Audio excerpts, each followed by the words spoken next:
un hombre conduce hacia un lugar que ama. Recibe una llamada que todo el mundo teme.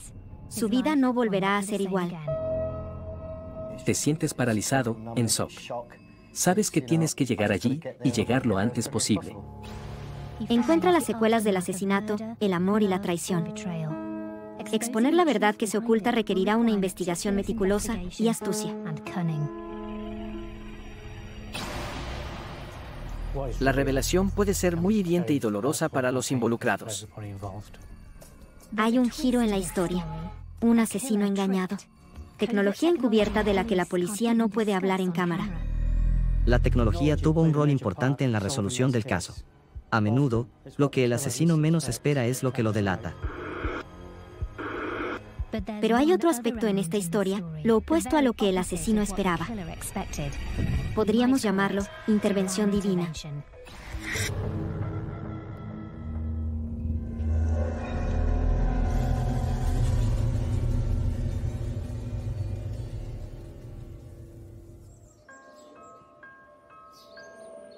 Carshalton Beaches en Surrey, a 13 millas al sur del centro de Londres. Próspero, discreto, tranquilo. Carshalton Beaches es una zona muy bonita en las afueras de Londres, en la zona del Cinturón Verde, donde vive gente adinerada. Viviendas caras con una tasa de criminalidad muy baja. Rara vez se llama a la policía para que se ocupe de algo. Era un lugar muy bonito y tuvimos mucha suerte de crecer ahí. Es un sitio arbolado. Diría que es como una zona residencial de gente acomodada. La familia Cosgrove vivía en el corazón de la zona. Era un hogar muy grande y feliz. Crecimos 4 niños en esa casa. Era un buen barrio. John era uno de los 4 hijos. Tiene un hermano, Matthew, una hermana llamada Caroline y otra hermana, a quien con fines ficticios llamaremos Sally. Pienso que había un vínculo bastante estrecho entre los 4.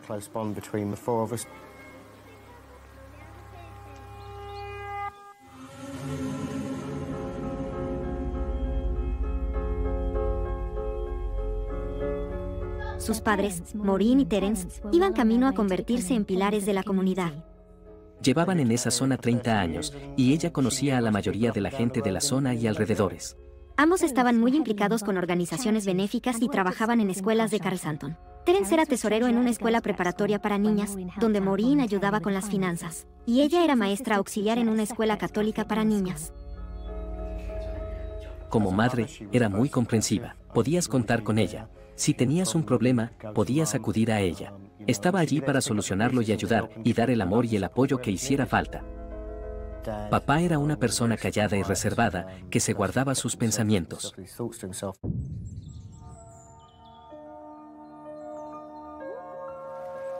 En los 90, con sus hijos crecidos, Maureen y Terence se estaban acostumbrando a vivir solos.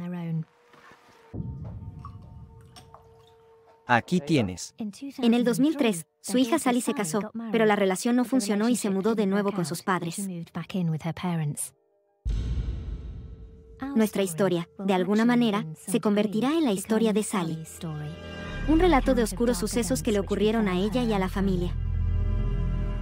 Pero antes, en 2007, se produjo otra tragedia inesperada. Terence desapareció de repente. Mamá me llamó el sábado por la noche para preguntarme si sabía algo de papá, porque había salido y no había vuelto. Estaba preocupada por no saber a dónde había ido, qué le había pasado. Me preguntó si había venido a ver a mi familia o si sabíamos algo de él, pero no. A la mañana siguiente, sin rastro de Terence, John salió en su auto para tratar de encontrarlo, mientras Maureen, angustiada, esperaba en casa. Le dije, habrá salido a dar una vuelta para despejar la cabeza. No te preocupes, seguro que volverá pronto. Pero Terence no volvería a casa. Creo que no vimos las señales de que se sentía muy deprimido. Lo achacamos a que estuvo un poco triste durante un par de meses. Más tarde ese día, Terence fue encontrado colgado de un árbol en un parque en Arundel, en West Sussex. Por desgracia, hayamos visto las señales o no, se quitó la vida. Se ahorcó. Y nunca sabremos exactamente por qué. Para la familia, por supuesto, fue un momento sumamente difícil. Lo que realmente hizo fue unirnos, o al menos al resto de los hermanos, para cuidar de mamá.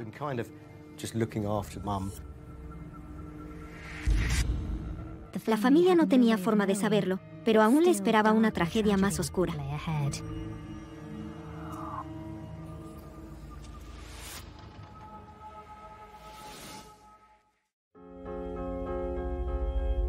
Corría el año 2007, y en Carlston Beaches, un suburbio del sur de Londres, Maureen Cosgrove, de 63 años, estaba superando el suicidio de su marido Terence, que había sido encontrado ahorcado. Maureen no estaba sola. Su hija Sally también vivía en la casa familiar. Poco después de la muerte de su padre, Sally entabló una amistad. Hola, ¿cómo estás? Mientras fumaba un cigarrillo, conoció a un hombre originario de Escocia, pero que vivía en Irlanda desde hacía 11 años. El autobús no para aquí, ¿sabías? ¿Te conozco? No, me llamo George. ¿Y tú eres? No sé si debería decírtelo. ¿Por qué? George Mavon, Jordi para sus amigos, tenía unos 40 años, estaba sin trabajo y recibía subsidios por desempleo y discapacidad. Mucho gusto. Encantada de conocerte. Ese cigarro tiene buena pinta. Me fumaría uno también. Tenía hijos, pero no vivía con ellos. Vivía con su madre de 82 años en su casa en North Sutton. Sería muy amable de tu parte. Empezaron a salir muy pronto. Ya sabes, estaba soltera, y de un momento al otro tiene un nuevo novio llamado Jordi y todo va muy bien. Lo hice. ¿Lo hiciste? Sí. Así que creciste por aquí. Sí, recogiendo palos. George Mavon se destacó de inmediato de los demás miembros de la familia. Daba la impresión de ser alguien delicado al hablar, encantador y siempre dispuesto a ayudar. Puedo llevarte por ahí, ya sabes, hacer unos viajecitos. No tenía trabajo, y no solo eso, una causa de cierta fricción entre él y John en particular, que no parecía querer conseguir ningún trabajo. Creo que una razón por la que la relación avanzó tan rápido fue que, supongo desde su punto de vista, ella era una chica atractiva y mucho más joven que él. Creo que a ella le atraía que él le prestara atención. Fue solo unos meses después de que nuestro padre muriera. Sabes, él le daba mucha atención y la consentía. Él se preocupaba muchísimo por ella, y creo que todos lo vimos como, sabes, alguien bueno en su vida. Scones. Oh, mira eso. Se le incluyó enseguida en la familia y ella le dispensaba la misma atención que a sus 2 hijos y sus 2 hijas. Pero en cuestión de meses, George ya quería irse de allí. Anhelaba llevar a Sally a vivir a Irlanda. Parecía gustarle ese tipo de imagen celta. A finales de 2007, se fueron.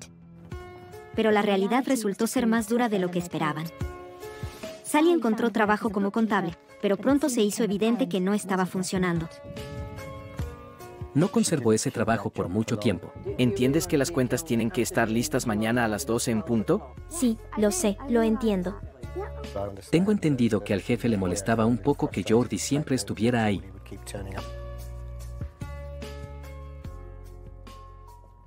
En el verano de 2008, Sally y George regresaron a Inglaterra y se mudaron con Maureen. Jordi no quería volver, quería quedarse donde estaban. Ella quería volver. Supongo que extrañaba a su mamá. Sin embargo, enseguida quedó claro que no era lo ideal.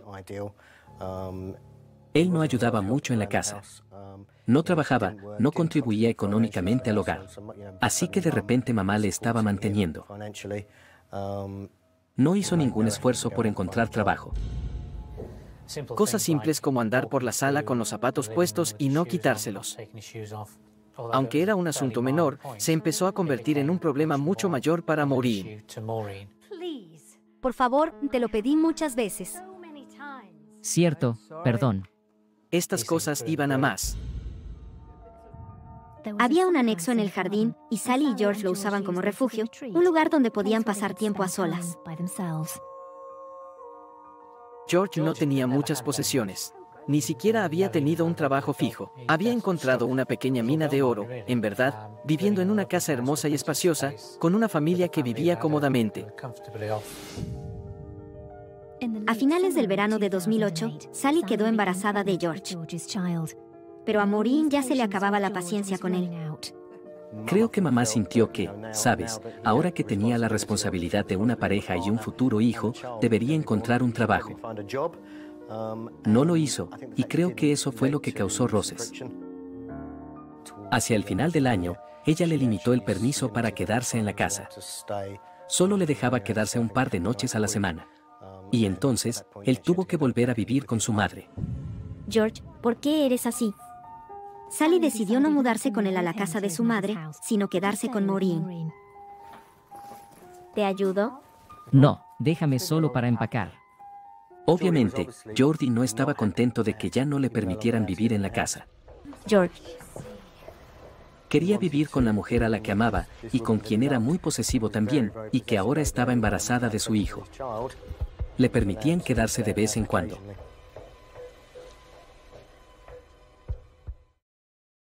Sí, no muy lejos. Maureen sugirió ir de vacaciones con Sally y su hermana.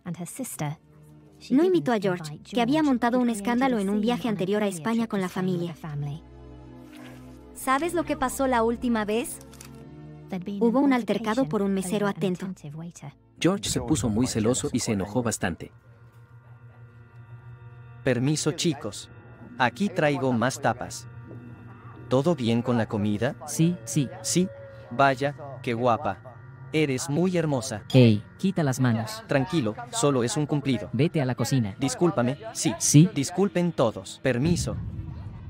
Creo que se lo tomó mal. No el no haber sido invitado, creo, sino el hecho de que ella estaría fuera de su alcance. Al final, esas vacaciones nunca ocurrieron. Pasaron cosas, y ya nada volvería a ser igual.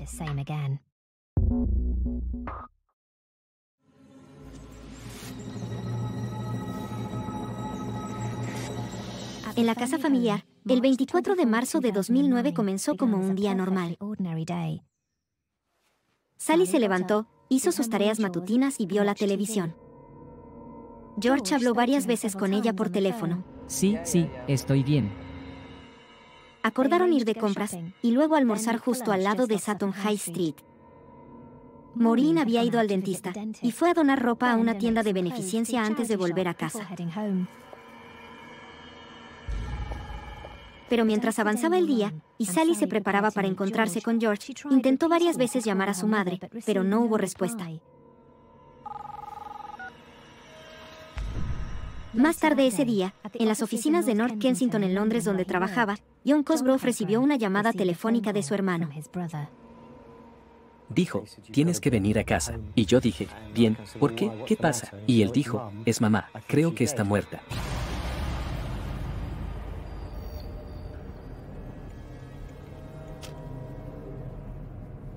La llamada de mi hermano me paralizó por completo. Sentía como una especie de incredulidad. Y creo que porque había mucha incertidumbre en torno a lo que había sucedido. Fue solo, bueno, fue, ya sabes, mamá falleció. ¿Por qué? ¿Cómo? ¿Qué demonios está pasando? Todo eso pasaba por mi mente. Mi pensamiento inicial fue que había sufrido algún tipo de, ya sabes, ataque al corazón o una caída. Al llegar encontró parte de la calle acordonada. Y pensé, esto no fue el resultado de una enfermedad o una caída o algo así. No habría este nivel de presencia policial, ¿no? Ves esa cinta y piensas en una escena del crimen, ¿verdad? ¿John? Siento mucho lo de tu mamá. Lo siento mucho. Se supo que George había quedado con Sally para tomar algo. Habían hecho unas compras y luego fueron a la casa de Maureen. Las versiones de George y Sally sobre lo ocurrido después difieren en detalle. Esta es la versión de George. ¿Quieres una cerveza? Café para mí, creo, sí. Ven aquí. ¿Qué? Maureen. Mamá. Llama a una ambulancia, me encargaré de ella. Vamos, Maureen, vamos, Maureen. Es mi madre. Creo que está muerta.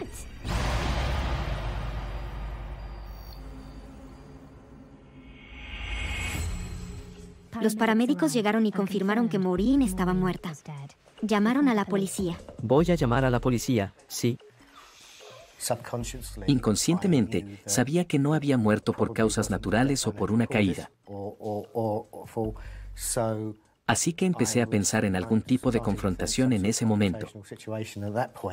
Está aquí en el suelo de la cocina. Es mi madre. Bien. Apenas llegó la policía, se hizo evidente que Maureen había sido asesinada. Había claros signos de estrangulamiento. Si hubieran dicho que la habían empujado y le rompieron la cabeza en el suelo o algo así, podrías pensar, eso podría haber sucedido durante una confrontación. Pero de pronto piensas que un intruso cualquiera solo querría apartarla del camino y salir de la propiedad, en vez de quedarse y estrangularla hasta matarla. Lo que lo hizo todo aún más misterioso y difícil de comprender en aquel momento. La causa de la muerte se confirmó como estrangulamiento en una autopsia realizada al día siguiente en el Hospital St. Helier. Estaba claro que había habido una compresión sostenida del cuello usando una ligadura y que se había ejercido una presión extremadamente fuerte.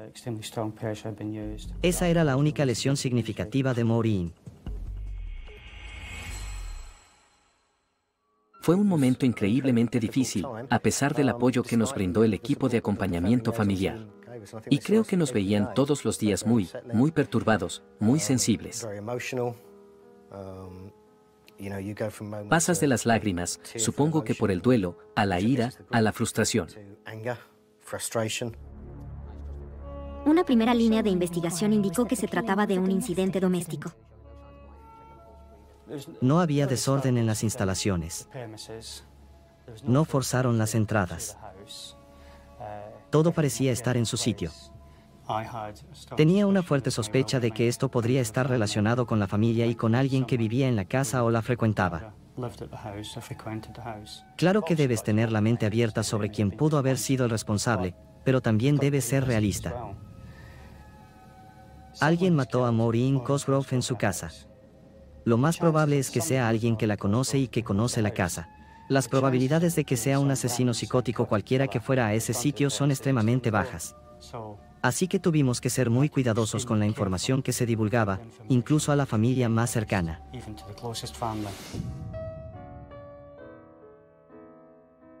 Fue espantoso porque supimos en ese momento que alguien le había quitado la vida a mamá. No sabíamos cómo. No sabes si se trata de un ataque de naturaleza sexual, simplemente no tienes idea. Y es que creo que es el horror de saber que alguien le ha quitado la vida, pero al mismo tiempo, ya sabes, hay un gran grado de curiosidad porque en verdad quieres saber qué ha sucedido.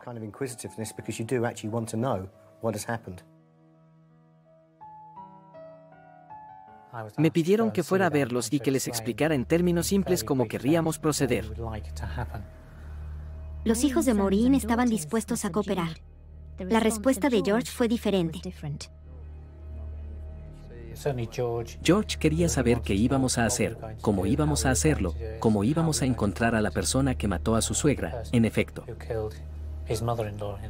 Si necesitan algo de nosotros, podemos ayudar. Bien, gracias, muchas gracias.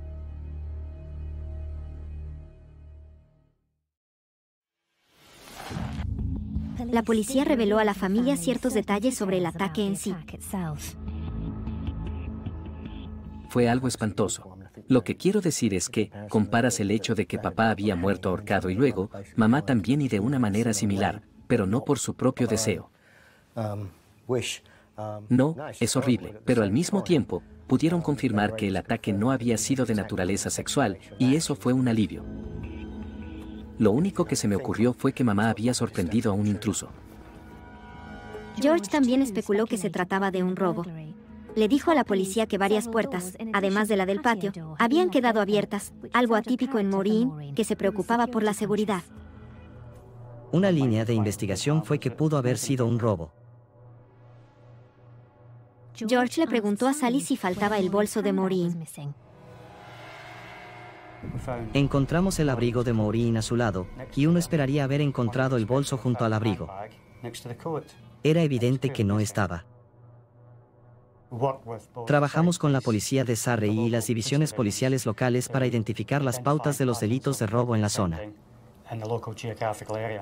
No había nada que coincidiera con las circunstancias con las que estaba lidiando. Se llevó a cabo un análisis forense exhaustivo de la vivienda mientras que buscábamos el bolso desaparecido.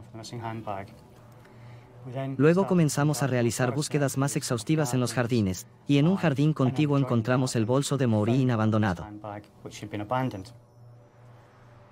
El bolso parecía haber sido lanzado al otro lado de la valla cerca del anexo. Se examinó el contenido del bolso y nos sorprendió descubrir que no faltaba nada en él. En el bolso y la cartera había tarjetas de crédito, licencia de conducir y una cantidad sustancial de efectivo. Eso hizo que el robo pareciera una opción menos probable. Los agentes de enlace familiar preguntaban si se nos ocurría a alguien que pudiera tenerle rencor a la familia, si podría haber algún tipo de secretos oscuros en la familia, que alguien pudiera querer atacar a mamá.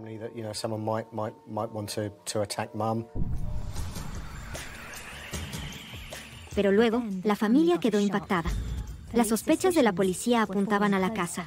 Les pido a los dos que me acompañen a la comisaría, por favor.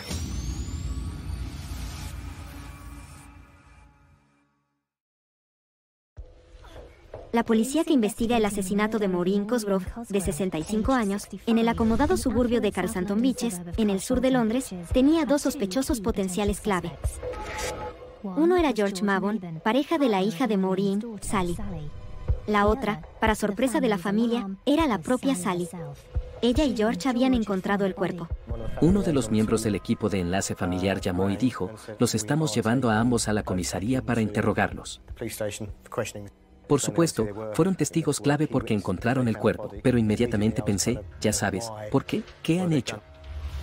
Cuando la policía interrogó a George, notaron lo que parecía ser una pequeña quemadura por fricción en su dedo índice. Ante el resultado de la autopsia y la confirmación de que se había utilizado una ligadura, tuve que considerar, ¿podría esa quemadura haberse causado durante el uso de la ligadura? No es nada, solo un cortecito. Estaba moviendo una lavadora en la casa de mi madre para sacarla, y me corté el dedo, eso es todo.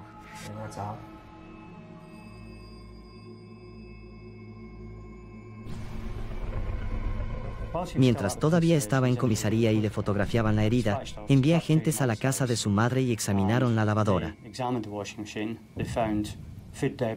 Encontraron restos de pies, cabello, polvo y telarañas que casi soldaban la lavadora a la pared. Estaba bastante claro que nunca la habían movido. Las ruedas no habían girado. George había mentido. La policía investigó más a fondo el vínculo entre él y la familia. Los agentes de enlace familiar que se envían para tratar con la familia, no solo deben dar apoyo, sino que también deben recopilar información y cualquier evidencia potencial. Y comenzamos a hacer averiguaciones discretas por separado sobre Maureen, relaciones con familiares y allegados. Una versión consistente en los relatos era que había una relación poco feliz entre George y Maureen. La policía pronto estableció que la fricción se había centrado en la relación de George con Sally. Decidieron hacer una reconstrucción detallada de los movimientos de ellos dos el día del asesinato. Enseguida, nos quedó claro que todo lo que ella dijo podía verificarse. Estaba donde dijo que estaba, haciendo lo que dijo que había estado haciendo. Por el contrario, los movimientos de George no pudieron constatarse. Lo trasladaron a la comisaría de Sutton. En el interrogatorio, George fue muy educado. Era una persona extrovertida y sociable. Las mujeres, sabes, cuando te están esperando, tienes que llamar y decir, ya estoy de camino. Ella es un poco así. Muy cooperativo con los agentes, y trataba de dar respuestas detalladas a todas las preguntas que se le hacían. El problema era que nadie recordaba haberlo visto en los momentos y lugares en los que había dicho estar antes de reunirse con Sally. Al segundo o tercer día de la investigación, me empecé a sentir descontento con George Mavon. Su relato se empezaba a volver cada vez más inconsistente, la relación no era buena. Para mí, cada vez parecía más sospechoso. Según el relato de George, había estado en su casa en el área de St. Helier con su madre. Había ido a la tiendecita local. Luego había tomado un autobús a Sutton, hacia el centro de la ciudad. Dijo que allí había esperado a Sally y que al final se encontró con ella. Si George mentía sobre sus movimientos, era importante descubrir dónde había estado realmente en el momento en cuestión esa mañana. Necesitábamos una prueba independiente y comprobable de su relato. Los agentes de la investigación hablaron con la madre de George. Es una señora mayor, y no pudo dar una explicación clara y confiable de sus movimientos. Era muy posible que hubiera tomado un autobús. La mayoría de los autobuses tienen cámaras. Una línea de investigación obvia era confiscar todas las cámaras de los autobuses de Sutton. La policía revisó las grabaciones de los autobuses en los trayectos entre la casa de la madre de George y la escena del crimen. El material fue analizado en esta sala de la comisaría de Sutton. Y, he aquí, George estaba en un autobús.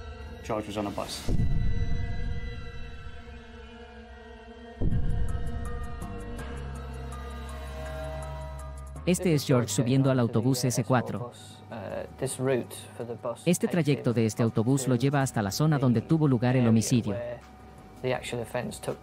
Estaba de camino en ese autobús a Carlston Beaches, lugar donde negó haber estado ese día. Se puede ver con claridad que no tiene guantes y que viste jeans azules con calzado deportivo blanco. Lleva un gorro peculiar y un abrigo marrón.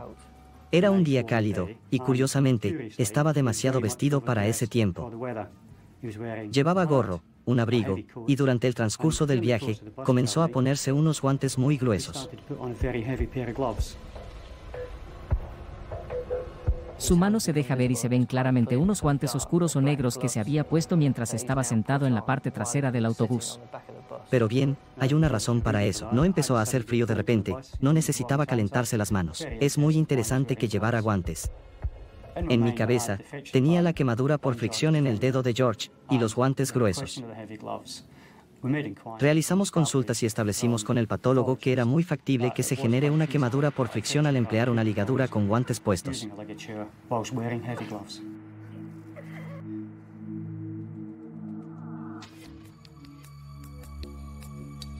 La policía también revisó los registros de llamadas, haciendo referencias cruzadas de datos de antenas telefónicas para captar la ubicación del teléfono de George.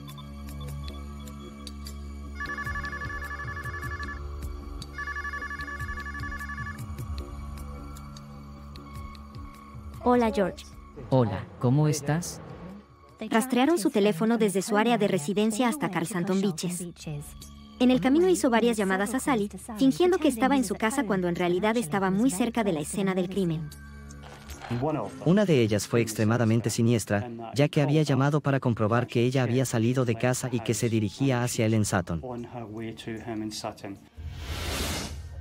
¿Ya te fuiste?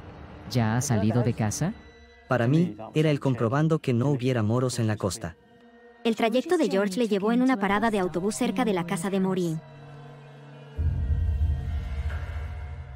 Esta hora, cerca de las 9:53, es cuando George cruza frente a la cámara del autobús y camina hacia la casa de Maureen.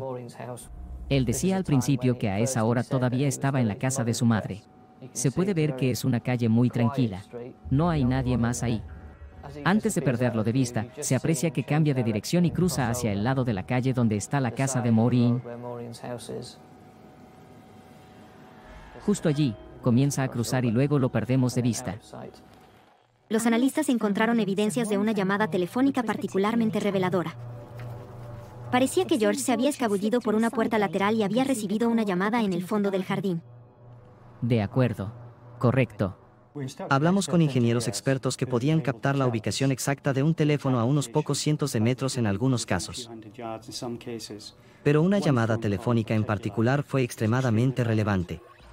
Como resultado de una anomalía geográfica, un valle a unas 2 o 3 millas de distancia, pudieron identificar una llamada en el jardín trasero.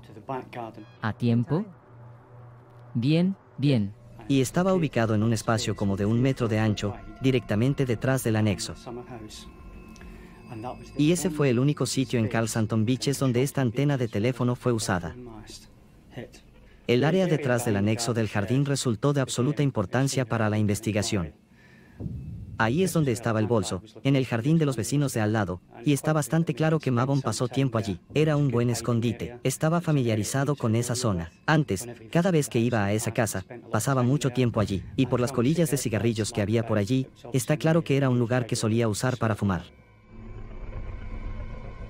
Fue un paso simple para teorizar lo que sucedió después. Creo que esperó en el jardín trasero hasta que vio movimiento en la casa. Maureen había vuelto del dentista. Luego, con bastante calma, fue hacia el jardín trasero y llamó a la puerta. Maureen le habría permitido entrar a la casa. Oh, hola. Hola. ¿Estabas atrás? ¿Puedo tomar algo caliente? ¿Café?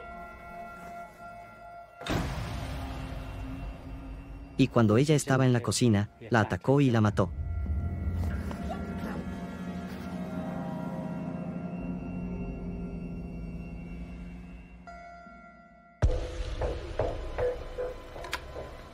Los registros telefónicos muestran que se hizo una llamada desde el teléfono fijo de la casa al celular de George, pero ambos se encontraban cerca. Era claramente un intento suyo de despistarnos y hacernos creer que alguien de dentro de la casa le telefoneaba y trataba de ponerse en contacto con él. La policía cree que luego arrojó el bolso de Maureen por encima de la cerca para que pareciera un robo, aunque olvidó sacar dinero o tarjetas de crédito. Luego se fue para encontrarse con Sally en Sutton. Pero probar que George estaba en la escena era una cosa, y probar el asesinato era otra. La policía recurrió una vez más a las cámaras de seguridad. Aquí vemos a George, alrededor de una hora después del asesinato, en Sutton High Street, cruzando la calle. Cruza hacia un contenedor de basura donde parece depositar algo. Aquí vemos una toma desde la ventana de una joyería donde se da la vuelta tras haber dejado cosas en el contenedor. Se queda en un pequeño rincón aquí, y luego se le ve quitarse el abrigo. El abrigo podía contener pruebas cruciales. Pareciera patearlo por debajo de la puerta. Me resulta bastante obvio que trataba de cambiar su apariencia. Ese abrigo era muy importante para nuestra investigación y era vital conseguirlo. Una vez más, las cámaras nos guiaron a él. La historia estaba a punto de tomar un nuevo giro, gracias a un transeúnte. En este video, se ve a un hombre en bicicleta. Se baja de la bicicleta y la lleva por la acera, pasa por detrás del poste de luz y se dirige al cajero de Joyce. Luego recoge el abrigo y se aleja con él, colgando del manubrio.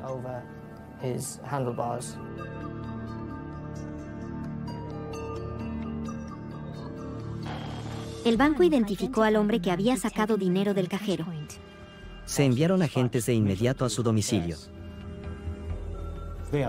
Hablaron con él, le preguntaron por el abrigo, y él lo entregó intacto, sin usar, como estaba cuando lo recogió unos días atrás.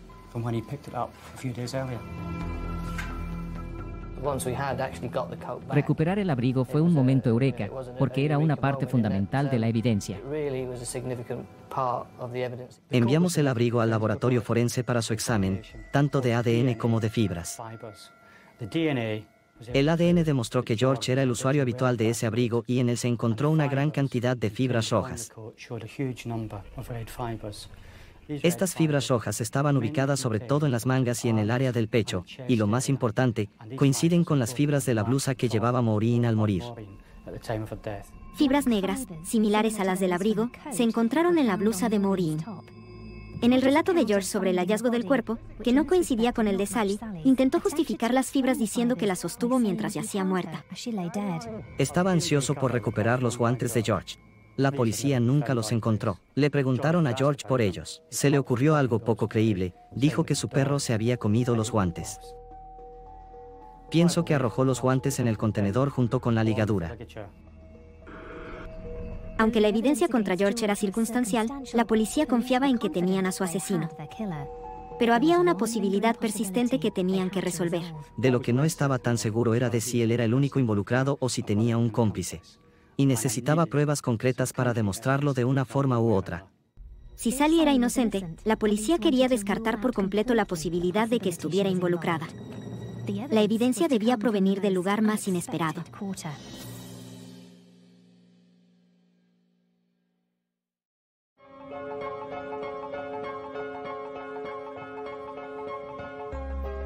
La policía creía haber identificado al asesino de Maureen Cosgrove, de 65 años, en su casa de Carlston Beaches, en el sur de Londres.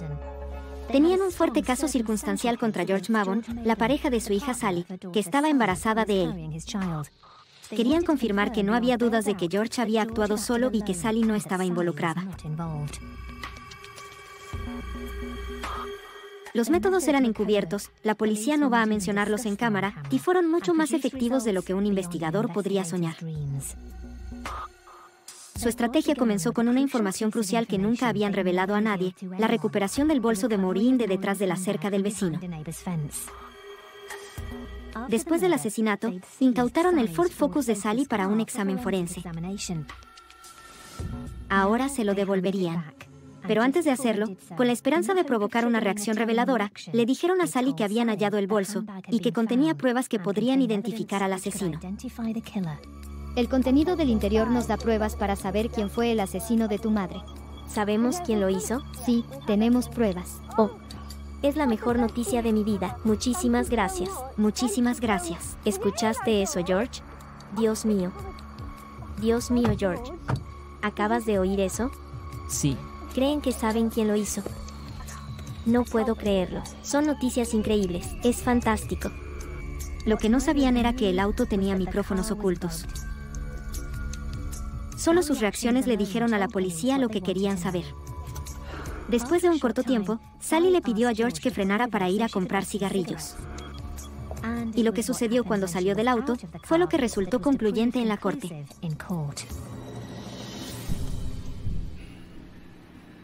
Dios, perdóname por lo que hice. Es que ya no podía soportarlo. Me hacía daño cada día. Dios, perdóname. Por favor, Dios. Lo siento. Bien, cariño. De acuerdo. ¿Estás bien? Sí, estoy un poco sorprendido, ¿sabes? Lo sé, yo también. La policía confrontó a George con la grabación. Dios, perdóname por lo que hice. Mierda, es que ya no podía soportarlo. George fue acusado de asesinato. La policía estaba convencida de que Sally era inocente. Le pidieron a su hermano, John, que fuera a buscarla a la comisaría. Era un mar de lágrimas. Me llevaron a una sala de entrevistas para verla y ella no paraba de llorar, diciendo que todo había sido un error. Cometieron un error, no pudo ser él. Preguntaba si podía hacer algo al respecto. No puedo decirles, ¿sabes? Es estúpido, ¿qué están haciendo? Todo esto está mal. Cometieron un error. ¿No puedes decirles algo? ¿No puedes decirles esto es un error?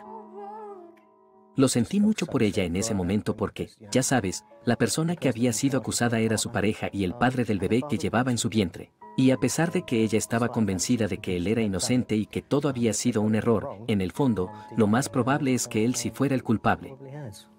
Desde mi punto de vista, aunque era horrible pensar que alguien que habíamos acogido en la familia y tratado como un miembro más pudiera hacer eso, es cierto que al mismo tiempo sentí una especie de alivio al ver que empezábamos a obtener una respuesta. George se negó a dejar a Sally y siguió enviándole cartas de amor desde la prisión mientras esperaba el juicio. Le decía constantemente que la amaba y todas las razones por las que no había sido él, y que la policía necesitaba inventar, ya sabes, lo que hiciera falta para ser vistos como capaces de llegar rápido a una definición. En octubre de 2009, el juicio contra George comenzó en el Old Bailey. En el tribunal, en presencia del juez y del jurado, George se mostró muy sumiso, muy tranquilo, muy educado. Había un lado diferente de él cuando el jurado estaba fuera del tribunal y el juez fuera de la audiencia. Era altanero, grosero y arrogante. George intentó justificar su confesión diciendo que su madre lo había agotado discutiendo sobre su perro, y él quería que lo perdonara por haberle robado 50 libras de su bolso. Afirmó que no tenía nada de dinero. Pudimos demostrar que era mentira. No solo tenía dinero consigo, sino también el recibo de un cajero automático del banco donde había sacado 40 libras la mañana del asesinato. George fue declarado culpable, pero su sentencia resultó controversial. El juez Roberts lo sentenció por un mínimo de 13 años. 2 años menos de la pena habitual por homicidio premeditado, y 7 años menos de lo que la policía esperaba, con el argumento de que el crimen fue algo excepcional en él y que había actuado bajo presión, y no pudo ver otra forma de estar con la mujer que amaba. El juez dijo que esto lo había demostrado la oración de perdón que grabó la policía. Ninguna sentencia hubiera sido suficiente, pero 13 años eran muy poco para lo que había hecho, lo que le había hecho a mi madre y lo que le había hecho a mi familia. Consulté con la Fiscalía Municipal y con el abogado de alto rango que presentó el caso en el tribunal. Se apeló ante el Tribunal Superior y la sentencia se incrementó, con justa razón, a 18 años. George sin duda había planeado y pensado la concreción de este asesinato. Esto no fue un acto impulsivo, era algo que él había planificado. Había mentido antes, mintió sobre su día, tenía los guantes en su poder. Uno de mis agentes resumió muy bien sus esfuerzos para encubrir el crimen diciendo, viste CSI, pero solo la mitad del episodio.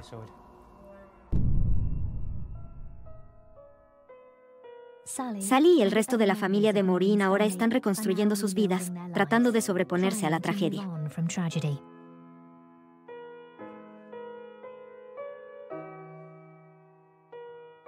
La última vez que vi a mamá fue la noche del Día de la Madre.